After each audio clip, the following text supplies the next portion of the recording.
कहूंगा कि जब तक मैं मेरे इस बात को और इस विचार को मैं पूरा करता हूं, मैं ये कभी नहीं कहूंगा कि आप लोग उस बात के ऊपर कभी ताली बजाइएगा। मैं आपको ये कहूंगा कि उस सोच को सुनने के बाद, और अगर वो आपके हृदय के अंदर अगर जगह कर ले, उसको महसूस होने के बाद में अगर आप अपनी तालियों को रोक सको तो रोक लेना। अगर उस सोच को आप सुन लो और समझ लो, तब मैं आपको ये वादा करके इस बात को मैं आपको बोलता हूं। और हम लोगों को ज्यादा दूर जाने की जरूरत नहीं है।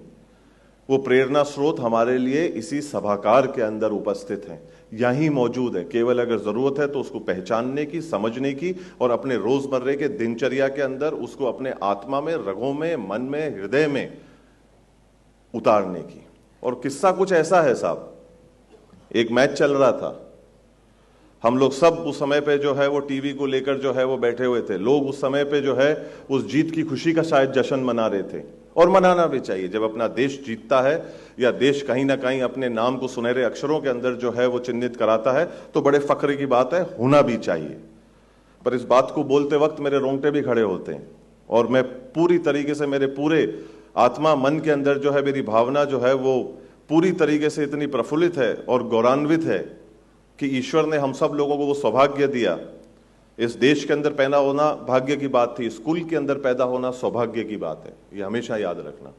और उसी का उदाहरण, उसी का हमारे को एक साक्षात उदाहरण हमारे को देखने को मिला। वहां जो लाखों लोग बैठे थे, उन्होंने देखा नहीं देखा मुझे नहीं पता, पर वो करोड़ों लोगों ने जो टीवी पे देखा या नहीं देखा मुझे नहीं पता, पर वो मेरे दिल के अंदर, मेरी आत्मा के अंदर, मेरे मन के अंदर, मेरे मस्तिष्क के अंदर वो आजीवन जो है वो अंकित हो चुकी है। और खास तौर के ऊपर मेरी बहनें जो यहाँ पर मौजूद हैं, जो उपस्थित है, जो बैठी हैं यहाँ पर, उनके लिए इस बात को सुनना और समझना जो है सबसे ज्यादा आवश्यक है। और मेरे जो भाई यहाँ पर बैठे हैं, उनको इस चीज को समझना आवश्यक है कि हमारे को उसके लिए योग्य और काबिल बनना है। और वो चित्र और कुछ नहीं था,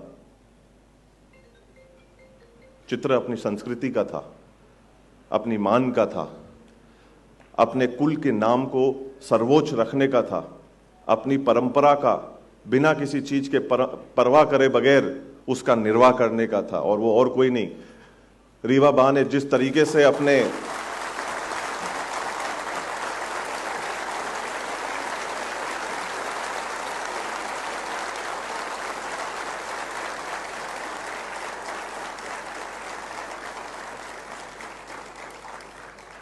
मैंने ये कहा जरूर था कि मैं आपको ये नहीं कहूंगा कि आपको ताली बजानी चाहिए, पर मैं ये जरूर कहूंगा कि ऐसी सोच के लिए और ऐसी नारी के लिए जिसने अपनी संस्कृति को बिना किसी चीज के परवाह करे बगैर जिंदा रखा करोड़ों लोगों के सामने, उसके लिए तालियां कमजोर थीं।